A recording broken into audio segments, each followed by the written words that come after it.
મહારાષ્ટ્રના બુલઢાણા જિલ્લાના સેંગાવ તાલુકામાં બોડગાંવ, કાલવડ અને હિંગાણા નામના 3 ગામોમાં લોકોમાં એક વિચિત્ર બીમારીએ ગભરાટ ફેલાવ્યો છે। આ ગામડાઓમાં રહેતા પુરુષો અને સ્ત્રીઓના થોડા દિવસોમાં જ વાળ ખરી રહ્યા છે અને તેઓને ટાલ પડી રહી છે। છેલ્લા એક અઠવાડિયામાં આ ગામોમાં 20 થી 25 લોકોને સંપૂર્ણપણે ટાલ પડી ગઈ છે। વાળ એટલી ઝડપથી ખરવા લાગ્યા છે કે લોકોને ફક્ત 6 થી 7 દિવસમાં જ ટાલ પડી રહી છે। આ અચાનક થયેલ ફેરફારના કારણે ગામડાઓમાં ગભરાટનો માહોલ છે। આ ગંભીર બાબતને ધ્યાનમાં રાખી બુલઢાણા જિલ્લા આરોગ્ય વિભાગે ગામડાઓમાં તપાસ શરૂ કરી છે। તો આરોગ્ય વિભાગની ટીમો ગ્રામજનો સાથે વાતચીત કરી રહી છે અને આ રોગના કારણો શોધવાનો પ્રયાસ કરી રહી છે। અત્યાર સુધી આ રોગનું કોઈ સ્પષ્ટ કારણ મળ્યું નથી। આ ગામડાઓમાં કયો રોગ ફેલાઈ રહ્યો છે તે પણ કોઈ કહી શકતું નથી।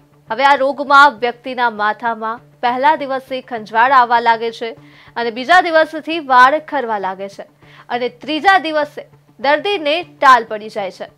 સૌથી મોટી વાત અહીં એ છે કે આ રોગથી પીડિત મોટા ભાગની મહિલાઓ છે। હવે ગામડાના લોકો આ રહસ્યમય રોગથી ડરી ગયા છે। ગામડાઓમાં ભયનો માહોલ છે। આ દરમિયાન આરોગ્ય વિભાગે આ રહસ્યમય રોગની તપાસ શરૂ કરી દીધી છે। કેટલાક લોકોનું માનવું છે કે આ સમસ્યા દૂષિત પાણી અથવા તો જમીનમાં રહેલ કોઈ ઝેરી પદાર્થના કારણે થઈ શકે છે। તે જ સમયે કેટલાક લોકો તેને કોઈ પ્રકારની તબીબી સમસ્યા માની રહ્યા છે। ગામ લોકો આ અજાણ્યા રોગથી ખૂબ ડરી ગયા છે। તેમને ડર છે કે આ રોગ વધુ ફેલાઈ શકે છે।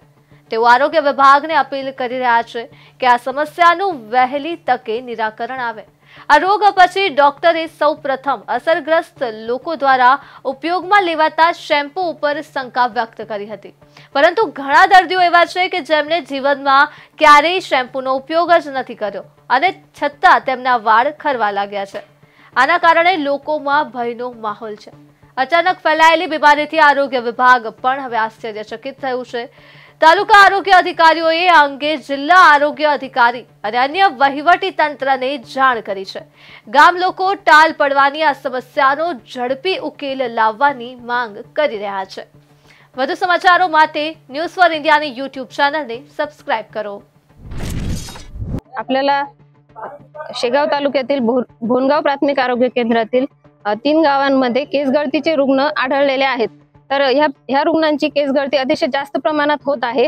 तर त्यासाठी आरोग्य विभागाची आमची यंत्रणा खूप सतर्क झालेली आहे आणि सर्वेक्षणही करण्यात आलेलं आहे। आणि पाणी दूषित असल्यामुळे असं होऊ शकते, त्यामुळे आपण पाण्याचे नमुने तपासणीसाठी पाठवलेले आहेत। आता निदर्शनात एक गोष्ट आली आहे की नक्कीच केसांची गळती होते पेशंटची आणि असं बऱ्याचदा घडून येतं की ज्या भागामध्ये खारपान पट्टा असतो अशा वेळी होऊ शकतं। त्याचे आता नमुने वगैरे आम्ही घेतलेले आहेत।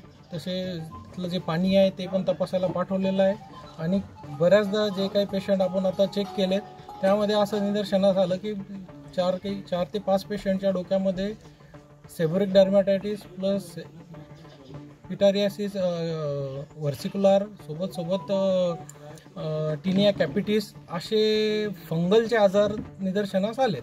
पण आता ते एक्झॅक्ट त्याची बायोप्सी करून म्हणजे त्या ठिकाणचा तुकडा आपण पाठवून Akola government medical college Akola येथे पॅथॉलॉजी डिपार्टमेंटला पाठवल्यानंतर त्याचं एक्झॅक्ट डायग्नोसिस होऊन येईल। समजा म्हणजे क्लिनिकली पेशंटमध्ये बऱ्याचदा स्काल्पवरती स्केलिंग्स आहे, त्याचे पॅचेस आहेत, खाज जी कंप्लेंट आहे पेशंटची, बऱ्याच पेशंट म्हणतात की आम्हाला खाज येते।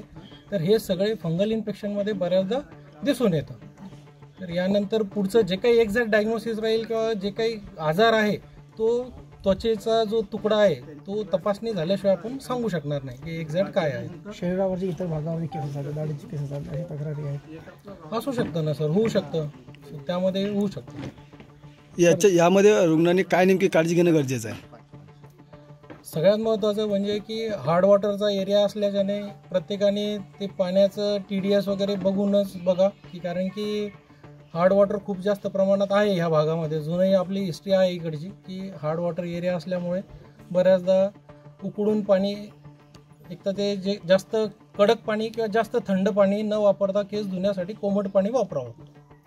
दुसरं म्हणजे की जर शक्य असेल तर आरोच्या पाण्यानंच केस धुवा, तेवढी काळजी घ्या. ठीक.